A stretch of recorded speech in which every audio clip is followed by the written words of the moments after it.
कौन सा विकास किया है? यही विकास किया है कि बेटी पढ़ाओ बेटी पटाओ, यही बेटियां किसी की नहीं, यही विकास है कि बेटियों की इज्जत आबरू है महफूज नहीं है, नौजवानों को नौकरी नहीं मिल रही है और जा रहे हैं तो पेपर लीक हो जा रहा है। बता दो क्या है? बोलो क्या बोलो।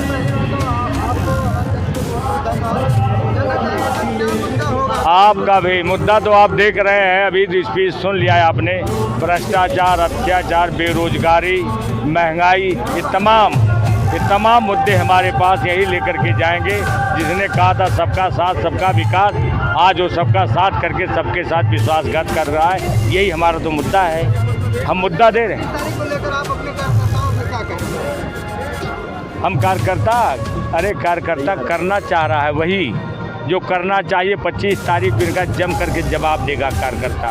समाजवादी पार्टी जब ये कहते हैं कि वोट नहीं डालने देंगे और हड़काएंगे, तो हमने कह दिया कि अपना इनके पास गोलियां हैं तो मेरे पास सीना है, हम सीना दे देंगे, लेकिन हम अब अत्याचार पीछे नहीं हटेंगे। ये है हमारा मुद्दा, हम अपना वोट डालेंगे, वोट डालने का अधिकार हमें है।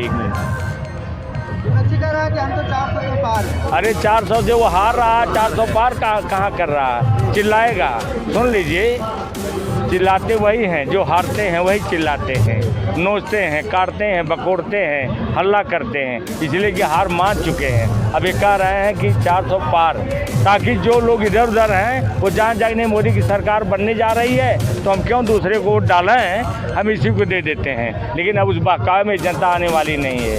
और ये भी मैं आज बता दे रहा हूँ, सन 77 जो जेपी मूवमेंट चला था ना, जयप्रकाश का बिगुल बजा तो जाग उठी सहनाई है, आओ नौजवानों तुम्हें जगाने क्रांति द्वार पर आई है।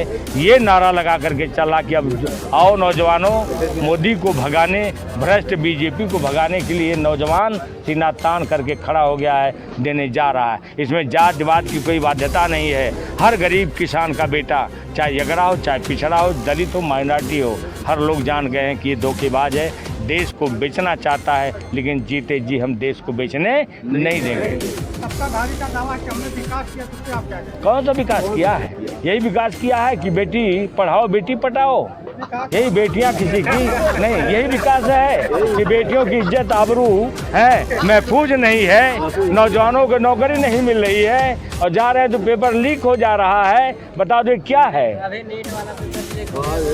सब लीक हो जाएगा बाबू, नहीं चेतोगे नहीं, सब अगर चेतोगे नहीं इस बार तो शायद अगली बार 27 को होगा ना विधानसभा चुनाव, और फिर 29 को होगा, फिर वोट देने का अधिकार आपको नहीं मिलेगा। क्यों नहीं है?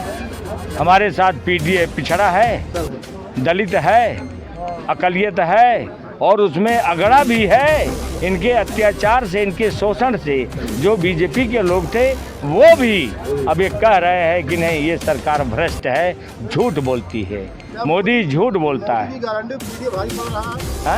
अरे अभी पूछने वाली क्या बात है? देख नहीं रहे हो, हर जात हर धर्म के लोग आपके बीच में आए हुए हैं और नारा लगा रहे हैं।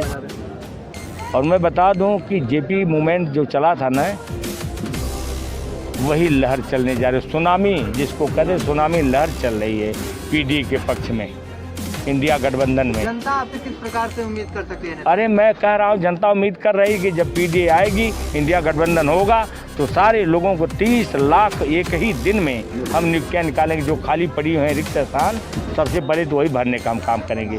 बिजली के बिल, दिन दहाड़े गोली मार हत्या कर दी, आप क्या कहेंगे? मैं क्या कहूँगा, यही तो है लोकतंत्र, यही उनका तंत्र है ना। यही कहते हैं सबका साथ सबका विकास। गरीब मारा जा रहा है और उनके गुंडे, अभी सुना आपने, सोशलिस्ट पार्टी के नेता थे ब्रिजभूषण शरण सिंह, महिलाओं को, नौजवान बेटियों का शोषण किया। यौन शोषण हुआ कि नहीं हुआ? और वह बिंदास घूम रहे हैं, जेल नहीं गए। और आप अभी किसी को बोल दो तो तत्काल अब 151 में जेल हो जा रहा है आपको। अगर सर आप पार्लियामेंट में पहुँचे हैं दिल्ली, क्या पत्रकारों सुरक्षा मुद्दा उठाएंगे? अरे क्यों नहीं उठाएंगे, यही तो मेरा सवाल है। सबका मुद्दा उठेगा, गरीब का, किसान का, नौजवान का, बेरोजगारों का। और जो ये पत्रकारिता करते हैं मेरे दोस्त यार, सारे मेरे ही के परिवार के तो हैं, दुखी हैं। पत्रकार मारा जा रहा है, जो एक संदेश देता है, एक माध्यम है वो न, वो भी अब लेकिन मैं क्या बताऊं मीडिया को और पत्रकार बंधु को क्या बताऊं, उनकी भी कलम बंध गई है। डर डर के वो लिख रहे हैं, चला नहीं पा रहे हैं। ये लोकतंत्र है कि राजतंत्र है?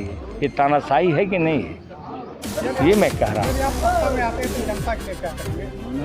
जनता के लिए मैंने 10 बार बता दिया, मैं जनता के लिए हर काम करूँगा। और पढ़ाई लिखाई, वही जो डॉक्टर राम मनोहर लोहिया ने कहा था, दवा पढ़ाई मुफ्ती होगी, रोटी कपड़ा सस्ती होगी। सर एक और सवाल है, लास्ट सवाल